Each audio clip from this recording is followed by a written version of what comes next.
En esta misma lógica, cuando uno habla de China, solamente leer o poder observar en la prensa, ¿no es cierto?, que han cuadriplicado su participación de venta del año 2000 al 2009. Y esto es real y hoy día nos encontramos Made in China en todos los países del mundo. Y esto es así, dijéramos, definitivamente hay allá a niveles de trabajo en China se favorece mucho el tema de las micro y pequeñas empresas, ¿no es cierto? Y por lo tanto se fabrica lo que menos uno pudiese estar pensando, o sea, se fabrica prácticamente todo. Entonces, están en esa lógica, dijéramos, fuertemente trabajando y por lo tanto hay una explosión en términos de consumo, pero también hay una explosión en términos de producción. Entonces, es realmente una situación que llama mucho la atención y que va más allá de las cifras. A veces es cómo poder comprender esta dinámica, ¿no es cierto?, que tiene este país en particular para poder movilizar lo que mueve. Y esto, y reitero nuevamente, es importante entenderlo, comprenderlo, analizarlo y de qué manera uno lo traduce y lo aplica en su propia organización y, por qué no decirlo, en su propio país. Entender con la velocidad con que se mueve esto, entender la lógica que esto se mueve, resulta ser algo muy interesante. Y es allí donde nosotros tenemos que tener definitivamente puesto, ¿no es cierto?, toda la energía. Yo quisiera señalar dentro de esta que, por ejemplo, en el caso de los automóviles es algo muy conocido para el caso de China. Ellos, las ventas de automóviles se han duplicado. Y esto lo lograron en el año 2009, ¿no es cierto? O sea, fue una cosa, pero realmente impresionante cómo ellos pudieron hacer esto en tan solo un año. O sea, duplicaron la venta de vehículos y aparecieron fuertemente y agresivamente y por sobre todo una de las cosas que llama la atención en los productos chinos que aparecen a muy bajo precio. Ahí hay varias teorías que van de esto, ¿no es cierto? Que o la mano de obra es muy baja, ¿no es cierto? O el empleo de los materiales, algo está pasando allí, ¿no es cierto? En términos de que realmente el precio de los productos es un valor bastante asequible. Obviamente que uno siempre tiene que estar observando el producto versus calidad y realmente el consumidor finalmente decide qué compra y qué no compra. Que es lo importante en esta materia. Tiene China también en esta misma línea, tiene un peso creciente en el consumo mundial de minerales y metales.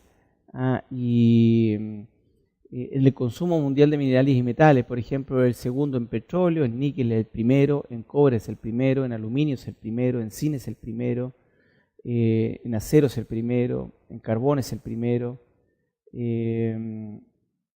Bueno, y en titanio también es el primero. Como ustedes pueden observar, hay una enorme cantidad de minerales en las cuales China es el principal consumidor del mundo. Y cuando uno revisa uno en particular y uno se va al cobre, son el principal consumidor de cobre, y uno ve que el cobre ha cambiado en un año un 50% de precio. Y uno ve que hay expectativa de un crecimiento más alto todavía para el cobre con China, o sea, uno podría visualizar, y otros datos más que uno tiene a la vista, podría visualizar que hay un futuro auspicioso, que está dado por una parte por la demanda que se genera, y que si la demanda bajase a los niveles actuales que tiene, sin embargo los precios han seguido siendo atractivos. Entonces, claro, yo podría decir, me bajó el precio, pero me aumentó la demanda y se produce una compensación, o al revés, me subió la demanda y, ¿no es cierto?, y el precio supongamos que se mantuviese. Hay ahí una compensación, o sea, en cualquiera sea el escenario, entra a ser atractivo, dijéramos, esta situación. El escenario nefasto negativo lo hemos dicho, y que significaría una contracción interna del país debido a que el país entró en una situación de insolvencia, una quiebra de empresas en el nivel industrial, en el nivel financiero, sector financiero, y por lo tanto allí habría un daño y esto se vería reflejado, ¿no es cierto?, en situaciones de inmediatamente de bajar el consumo porque la gente no tendría, las empresas no tendrían el capital para poder seguir al ritmo que seguían. Esto es lo mismo que cuando un trabajador tiene empleo y pierde su empleo. Inmediatamente hay elementos que tenía, que los elimina, ¿no es cierto?, porque no los puede seguir pagando y que son sustituibles. O si bien cambian sus condiciones y ahora mejora sus condiciones de ingreso, no hay ninguna duda que también van a mejorar sus expectativas de consumo y va a estar mirando otros productos que antes no los tenía. Entonces, esa lógica yo creo que es importante tenerla presente.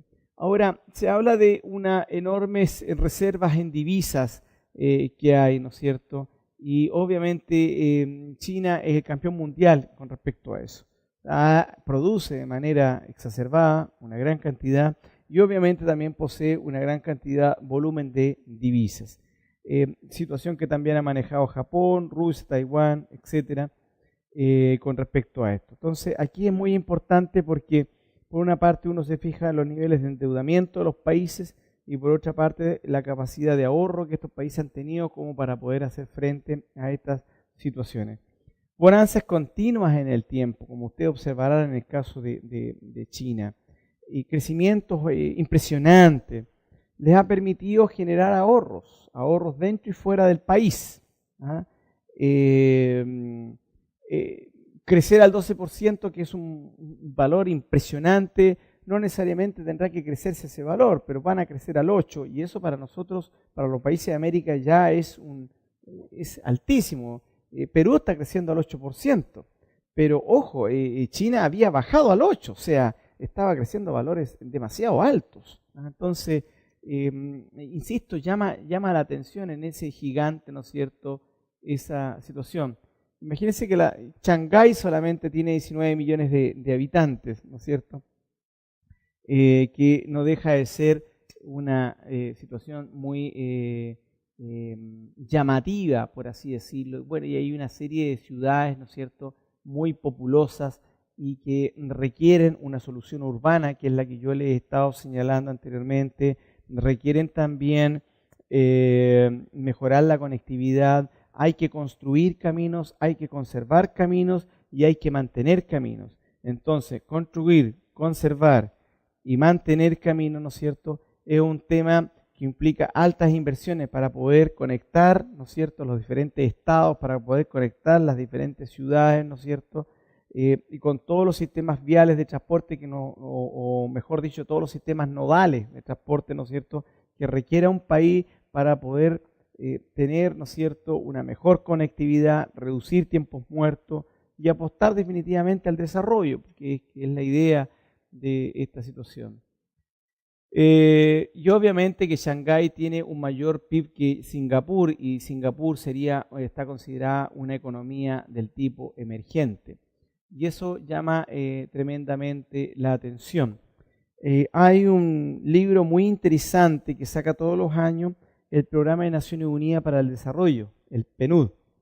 Y el Programa de Naciones Unidas para el Desarrollo, este texto da cuenta de una serie de indicadores a nivel mundial, en las cuales no tan solo se habla de los temas macroeconómicos, sino que también se habla de temas de salud, se habla de temas de armamentismo, se habla de temas de derechos humanos, de políticas ambientales. Entonces uno puede entrar a comparar ahí los diferentes países, en qué países se invierte más en defensa, en qué país se invierte menos en defensa, en qué país se invierte más en temas de educación, de salud, cómo está el tema del crecimiento, temas que tienen que ver con los derechos de las mujeres,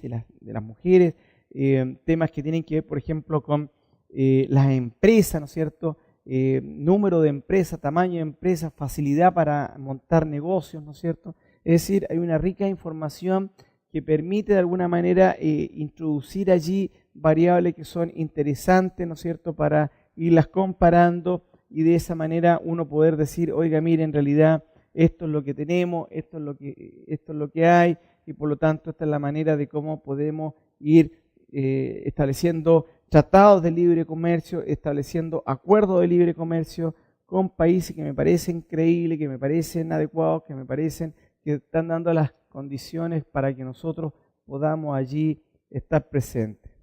Dentro de las maravillas, ¿no es cierto?, Shanghái, ¿no es cierto?, es definitivamente una gran encuentro de comercio internacional, yo diría, y obviamente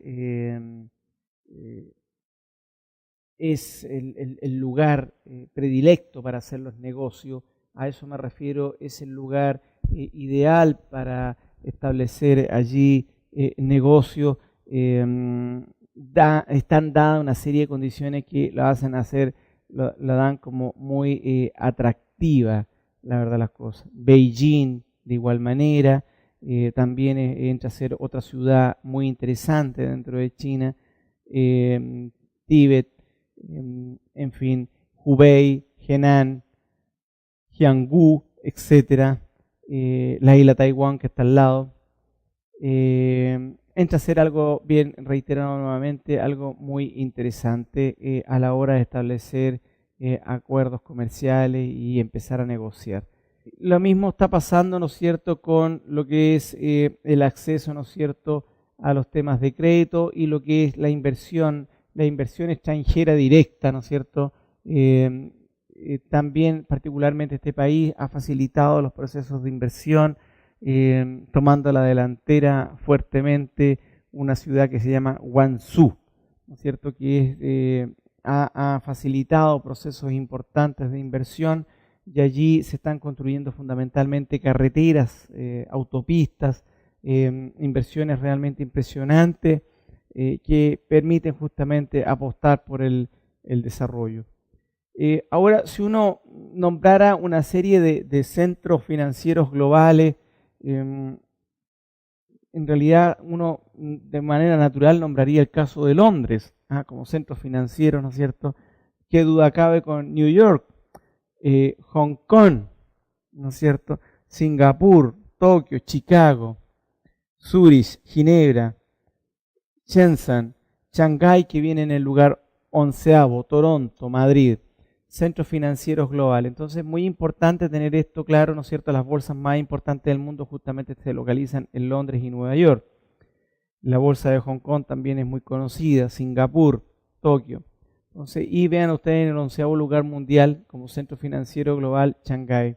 Entonces, eso es bien importante, o sea, están tomando preponderancia en todo cuando no lo tenían, ¿no es cierto?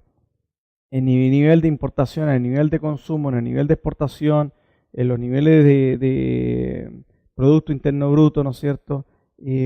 Bueno, hay una serie de cosas, ¿no es cierto?, que está cambiando la fisonomía de este país y le está dando una preponderancia a lo que es el desarrollo del planeta.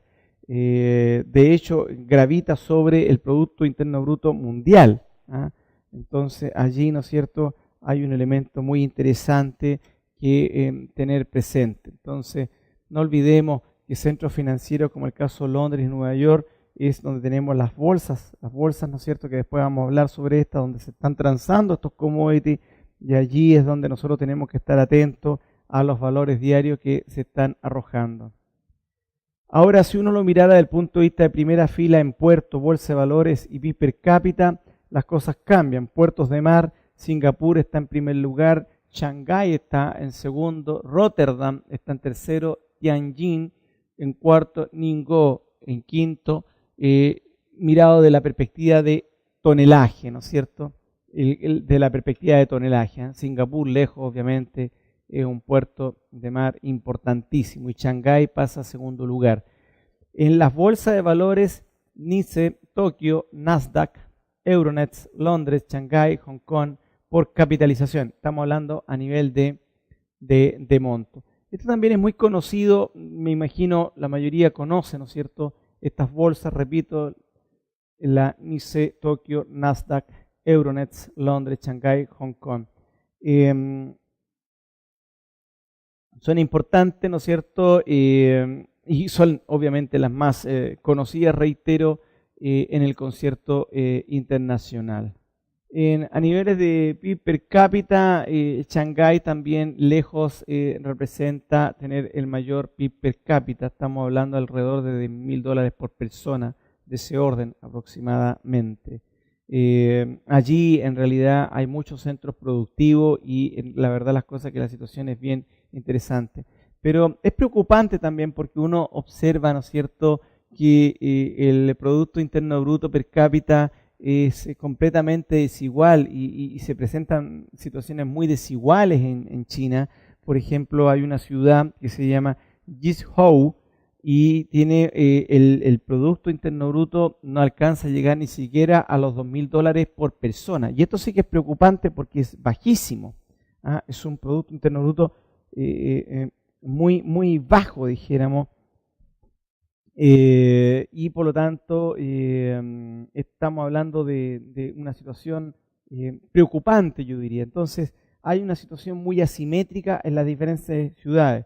Ahora uno podría mirarlo, si lo miras desde la perspectiva global, de que hay ciudades que tienen un alto desarrollo, como el caso de Shanghái, ¿no es cierto?, con un altísimo desarrollo. Qué decir de Beijing, la misma cosa, pero vuelvo a señalar nuevamente, pero hay situaciones asimétricas. Ahora, esas situaciones asimétricas son las que uno esperaría que allí donde hay que construir edificios, allí donde hay que instalar más líneas telefónicas, allí a donde hay que modernizar, allí a donde hay que urbanizar, etcétera, y por lo tanto ahí se van a producir mayores demandas de commodities, de recursos. Eso es lo que uno podría entender, ¿no es cierto?, dado que esta lógica es permear a todo el país y no por partes del país. Tenemos claro que el desarrollo nunca va a ser igual para cada uno, y si nosotros tuviéramos, por ejemplo, el índice de desarrollo humano que hoy día se da por regiones, por comuna, está claro que el índice de desarrollo humano de Shanghái es muy por sobre el que está hoy día en Guizhou. Sin embargo, la tendencia es que China, siendo de clase mundial, está de alguna manera mejorando estas condiciones, ¿no es cierto?, de aquellos lugares que están mucho más atrasados, mucho más con menores niveles de desarrollo, mucho más, yo diría, no con las mismas condiciones de mercado. Entonces, esta lámina en particular que yo estoy mostrando, ¿no es cierto?, del PIB per cápita, es una lámina, a mi juicio, una de las más importantes donde uno pediría prestar mayor atención. Porque primero que nada, Shanghái todavía no ha logrado el nivel de ingreso per cápita que todos esperamos, o sea, va a seguir creciendo, eso está claro. Ahora, hay ciudades en China que tienen un ingreso per cápita de tercer mundo, es decir, tremendamente bajo, y es allí donde se tiene que poner el acento. Entonces, ojo con lo que estoy señalando porque son muchos millones de personas, muchos millones de personas alejados del desarrollo, alejados de las oportunidades, de las bonanzas de este mercado, y allí, insisto nuevamente, donde hay que poner el acento, donde hay que propiciar el desarrollo, donde hay que hacer un mayor esfuerzo, políticas públicas, en la empresa privada, el aporte en la innovación, etcétera. Bueno, hay una serie de cifras también que movilizan, ya sea por obras de infraestructura, que son impresionantes, ¿no es cierto?, y también en lo que tiene que ver por un tema de turismo, imagen, que proyecta China. Pensemos que es un país de clase mundial, ¿no es cierto?, y que proyecta una imagen cosmopolita. Hay una cultura allí marcial muy rica, hay un arte marcial, de hecho, muy rico. Hay una serie de aspectos en la música, en la escultura, en la arquitectura, en las costumbres, en la gastronomía, muy desconocida para nosotros los latinos. Y es allí donde también tenemos que ir aprendiendo un poco de esto, porque nosotros no tan solo vamos a hacer un intercambio frívolo comercial, sino que también establecemos una relación, establecemos un intercambio de valores muchas veces, ¿no es cierto?, les mostramos cómo somos nosotros, nos muestran cómo son ellos, y también de alguna manera ir entendiendo y ir satisfaciendo esas necesidades tan particulares, dijéramos.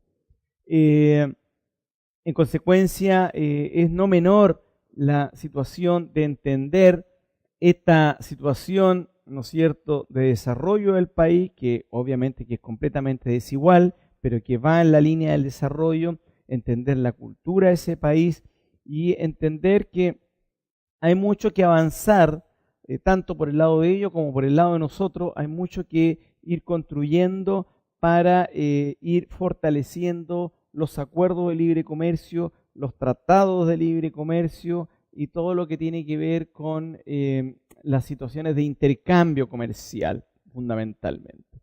No descartando, ¿no es cierto?, lo que vuelvo a reiterar que tiene que ver con la cultura, que tiene que ver con los valores, que tiene que ver con la economía, que tiene que ver con una serie de los aspectos financieros, etcétera, que creo que son importantes y que estamos en ese proceso de ir aprendiendo.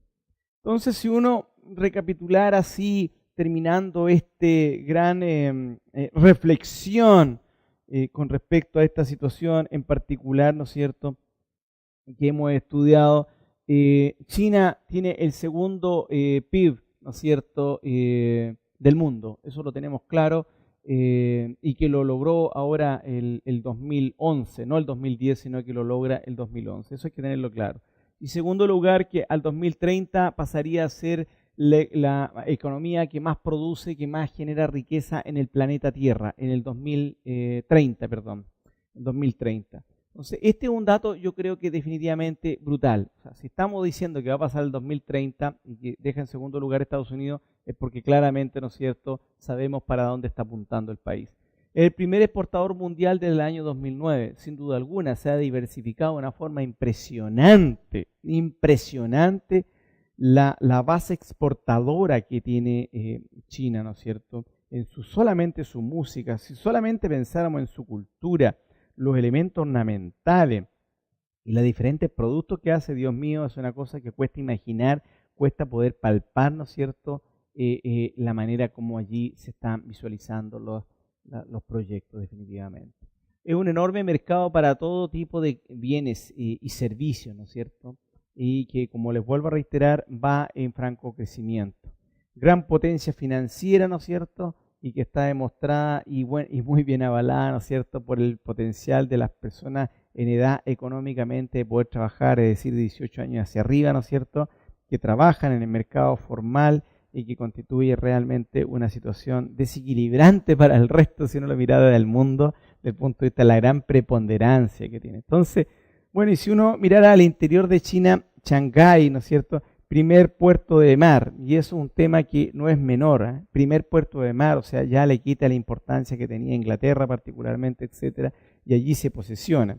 Primero en la bolsa de valores, en la bolsa de Shanghái es muy conocida, ¿no es cierto?, y primer centro financiero internacional, desde el punto de vista que allí se hacen los negocios todos. Y además tiene el primer PIB, ¿no es cierto?, per cápita, tiene el primer lugar en PIB per cápita, ¿no es cierto?, también como un valor bastante interesante en este análisis que se hace.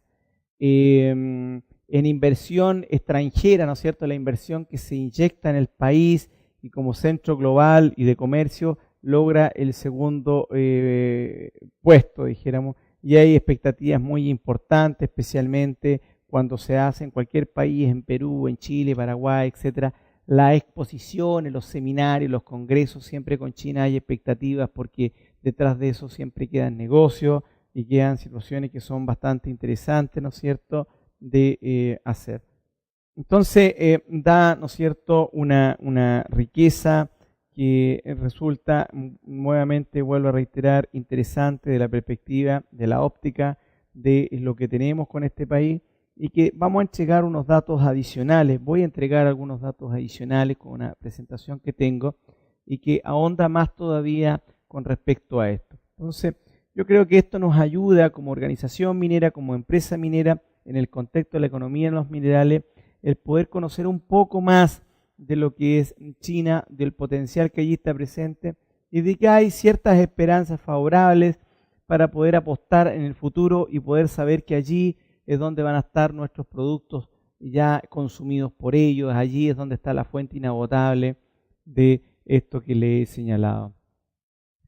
En lo que tiene que ver con la recuperación del crecimiento, ellos obviamente también se vieron afectados por la burbuja norteamericana, que duda cabe si tienen un gran intercambio con lo que son Estados Unidos y Norteamérica. Pero sin embargo, observen, son cosas definitivamente cuesta entender, dimensionar. Cuando uno muestra estas tasas de crecimiento son poco creíbles. estábamos hablando de primer trimestre del año 2008, 10,6%. Segundo trimestre 2008, 10,1%. Tercer trimestre 2,8%. Del 2008, 9%.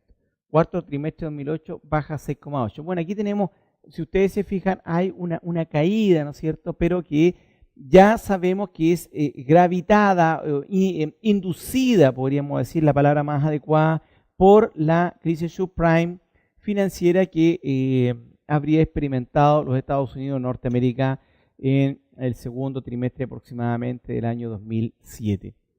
Pero fíjense que después empieza una recuperación y toca fondo el primer trimestre del año 2009 con un crecimiento del 6,2%. O sea, para ellos crecer un 6,2%, yo creo, para las cifras que están acostumbrados era una cosa atroz. Para los países de América Latina y el Caribe es un asombro, definitivamente. Y para cualquier país europeo un asombro, y para Estados Unidos un asombro, pero ya magistral, dijéramos, cuando Estados Unidos está acostumbrado a crecer entre el 2 y 3%. Y después viene, ¿no es cierto?, el segundo trimestre del 2009 y crece el 7,9%, el tercer trimestre el 9,1%, el cuarto trimestre al 10,7%. El primer trimestre del 2010, hasta donde tenemos información, 11,9%, o sea, 12% prácticamente. O sea, definitivamente es una cosa impresionante cómo, ¿no es cierto?, China se ve afectada por esta situación, no toca fondo, sigue creciendo y creciendo bien y proyecta tasa de crecimiento impresionante. Entonces, yo creo que eso es interesante el análisis y sobre todo para los especuladores, sobre todo a las personas que tienden a emitir juicios depresivos, nefastos, malos.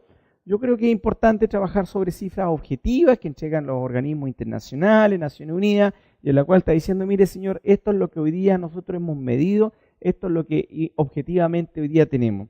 Entonces, yo veo que hay un futuro auspicioso porque el vecino de mi casa está en una situación auspiciosa y yo le vendo al vecino. En este caso, mi vecino se llama China. Yo creo que las palabras sobran para poder explicar, ¿no es cierto?, la situación. Lo mismo si uno mirara, por ejemplo, la bolsa de Shanghái, tan conocida la bolsa de Shanghái, por Dios, ¿quién no la conoce, no es cierto? Y en la cual también la bolsa ha experimentado crecimientos, pero impresionantemente interesantes. Se vio afectado por la situación del 2007, tenemos un gran pico, ¿no es cierto? Y posteriormente en el 2000, yo iría a ver final del 2007, último trimestre, tiene una caída y después empieza a experimentar unas caídas graduales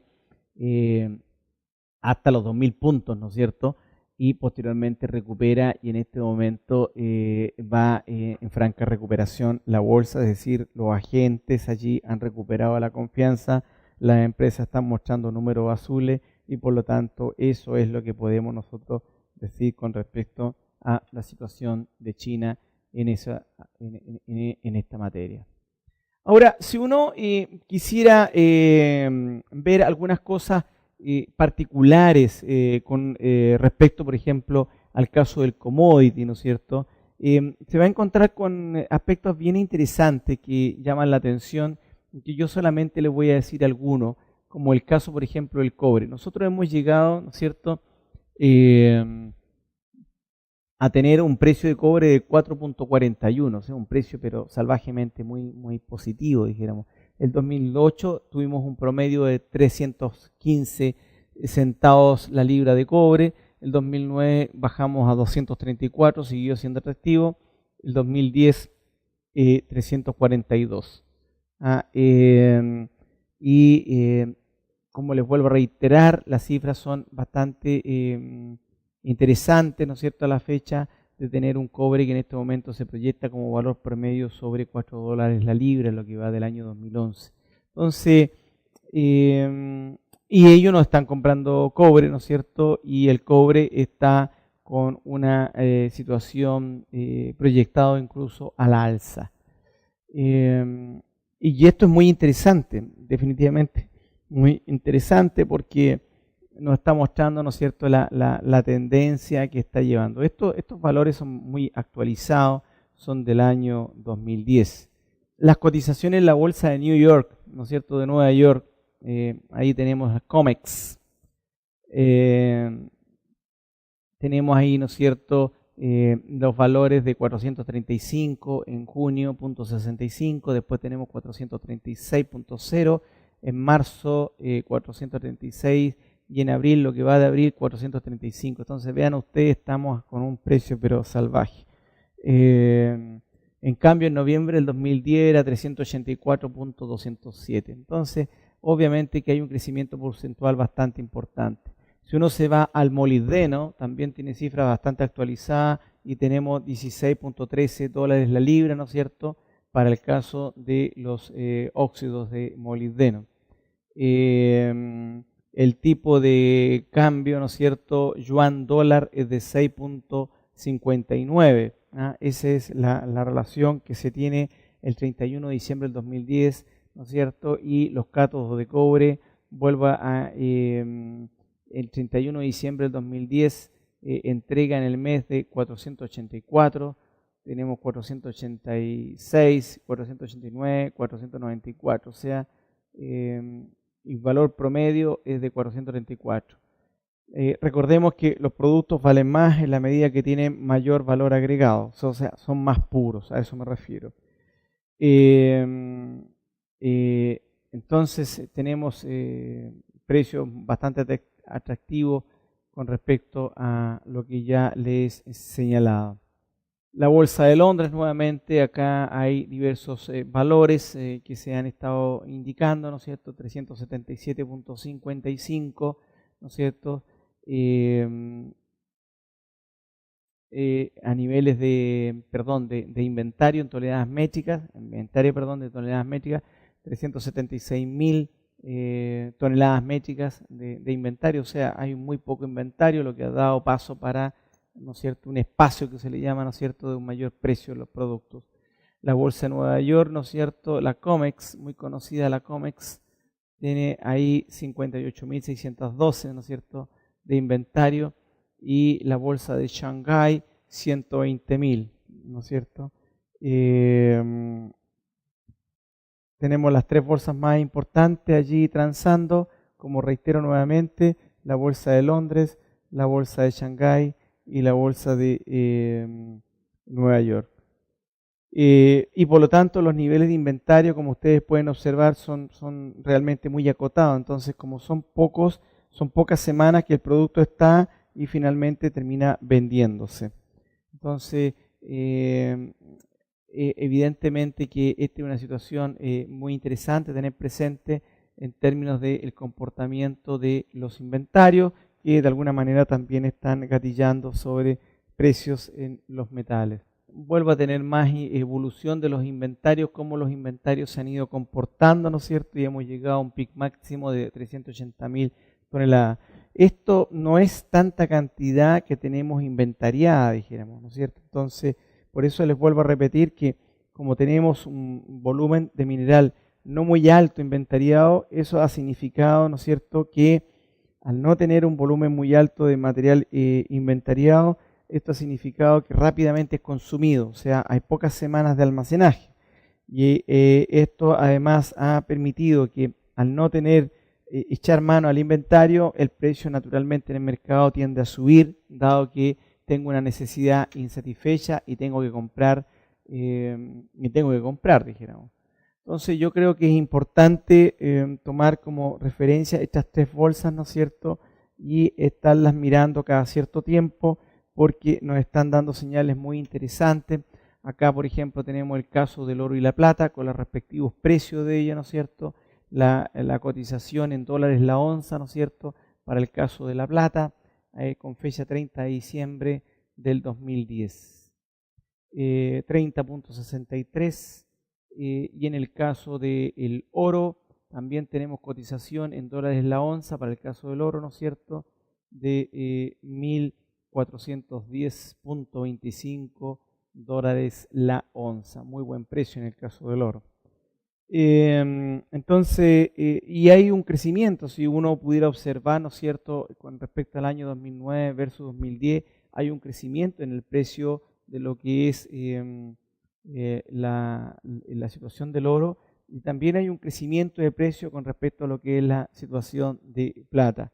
Entonces, la información que se dispone es que se está demandando más oro y plata, ¿no es cierto?, en el mundo para diversos usos y aplicaciones industriales y no industriales, y por lo tanto, al no tener la capacidad las empresas, primero, no tener estoqueado en una cantidad razonable y segundo, no tener la capacidad de producir, la tendencia ha sido al alza o ha ido, mejor dicho, al alza. Entonces, esta foto me parece muy interesante porque me está mostrando la información del cobre, me está mostrando la información del oro, me está mostrando la información de la plata. Yo después, más adelante, voy a ilustrar algunas aplicaciones sobre el caso de Perú. Me parece muy interesante en el caso de Perú con el oro y la plata, ¿no es cierto? Particularmente en lo que es la parte ornamental, las inversiones que se manejan, o mejor dicho, las distribuciones porcentuales muchas veces de esto, que me parece muy interesante, o también segmentado cuánto es lo que están produciendo las pequeñas, medianas, grandes empresas con respecto al oro, la plata y el cobre finalmente. Entonces, ¿qué sectores están consumiendo esto y en qué se está consumiendo esto?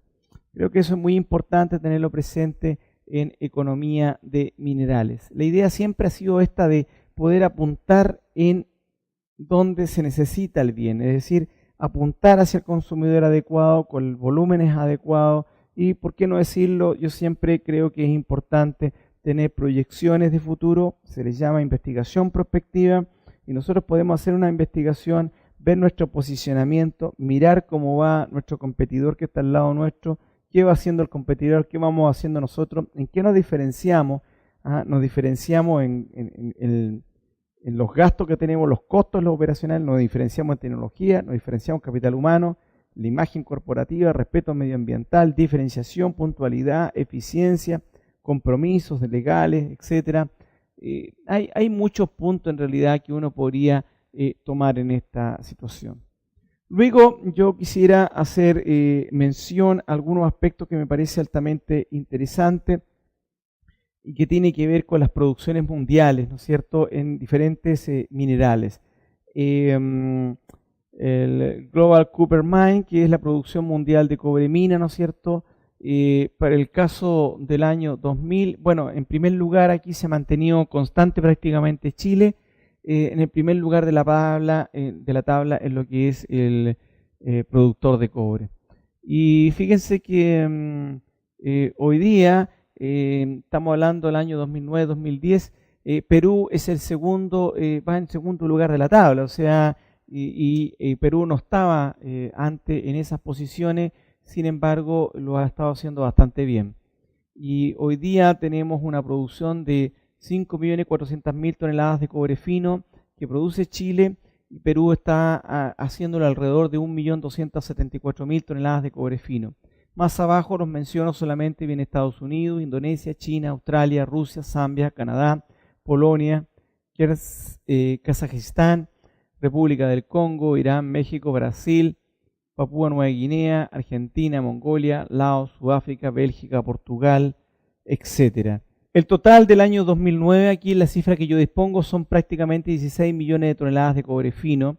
Estamos hablando que el año 2010 logramos alrededor de 17 millones de toneladas de cobre fino, que es una cifra bastante importante. Y a pesar de eso, seguimos con déficit en el mundo por el recurso cobre. Entonces, yo aquí me detengo en esta lámina, más allá de los guarismos, más allá de los números, lo que hay que ver, y más allá de las tendencias también, es que hoy día el mundo, en un esfuerzo importante por producir cobre, no ha logrado satisfacer la demanda que el mismo mundo tiene. Y en esa lógica yo quisiera también señalar de que tenemos importante cantidad de yacimientos, particularmente en Estados Unidos, que dejaron de entrar en operaciones.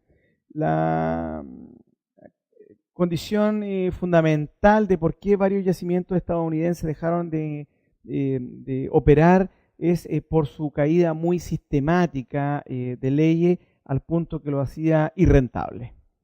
Por mucho que aplicáramos tecnología, mejor recuperación, etcétera, la situación no da como para hacer una situación de rentabilidad garantizada. Hay otras que simplemente tenían violaciones muy importantes en el tema medioambiental y por lo tanto no pudieron seguir desarrollando sus operaciones en esta línea.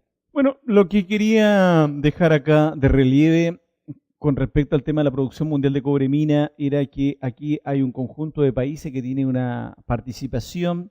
Yo tengo información desde el año 2000 al año 2009 y finalmente la cifra total de producción mundial de cobre mina para el año 2009 son 15.834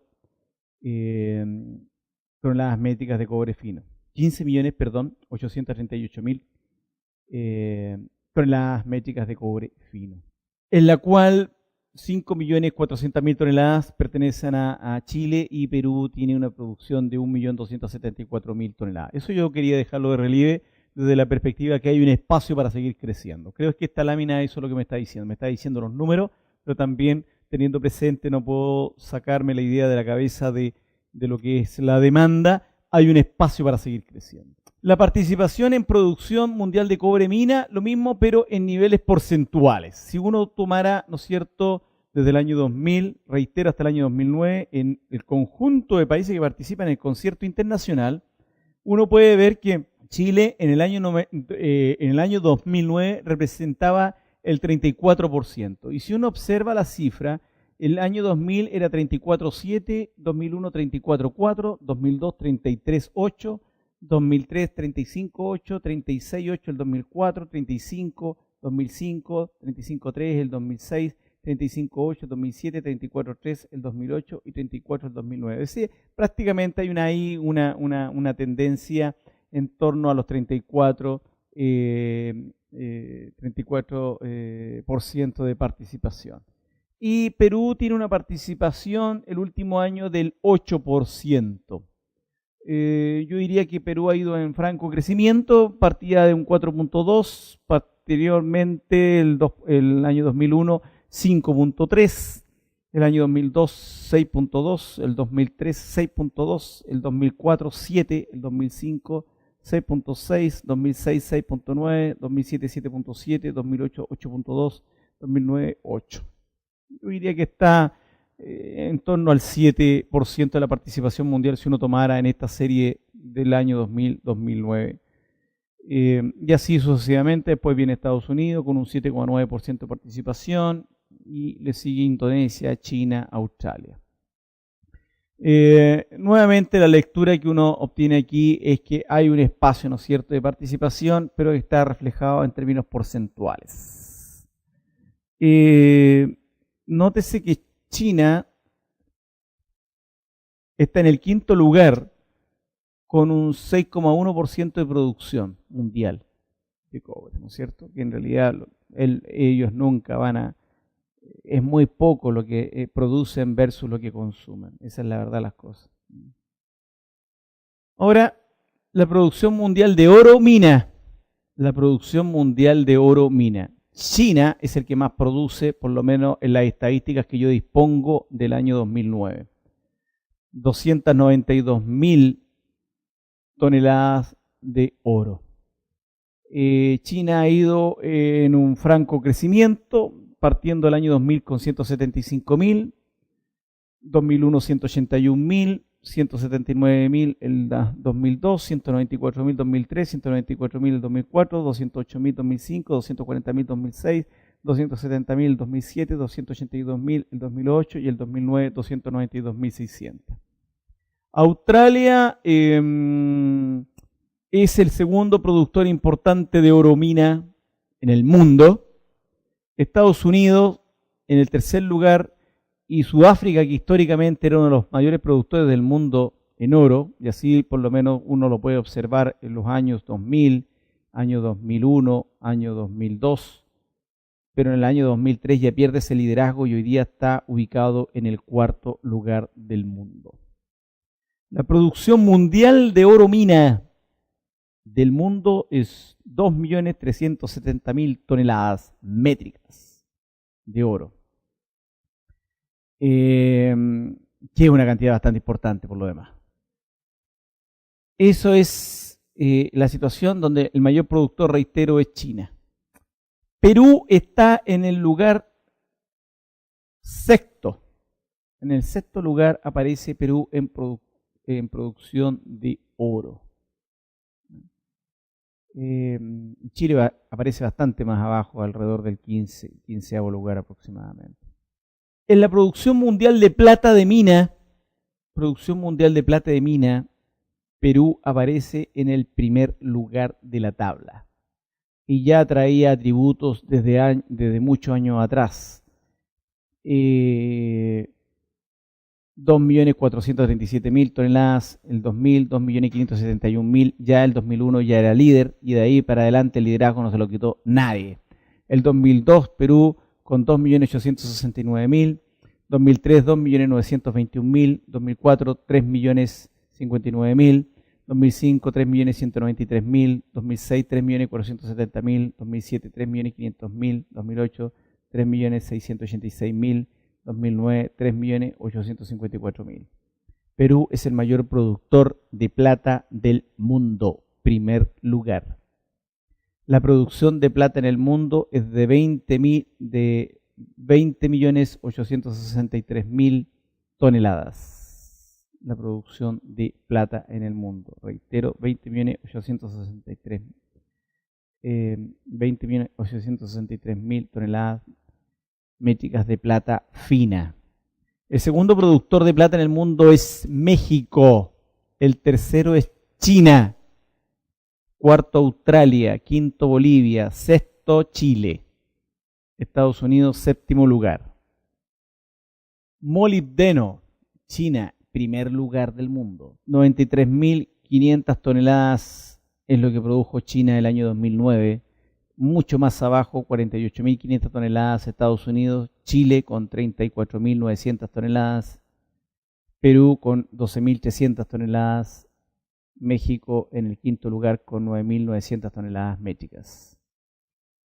El liderazgo de China siempre ha sido indiscutido con respecto a este tema de la producción de molibdeno, pero hay una tendencia obviamente, hay una tendencia al alza, pero fundamentalmente cuando ocupa ya un liderazgo de primer lugar en el año 2007.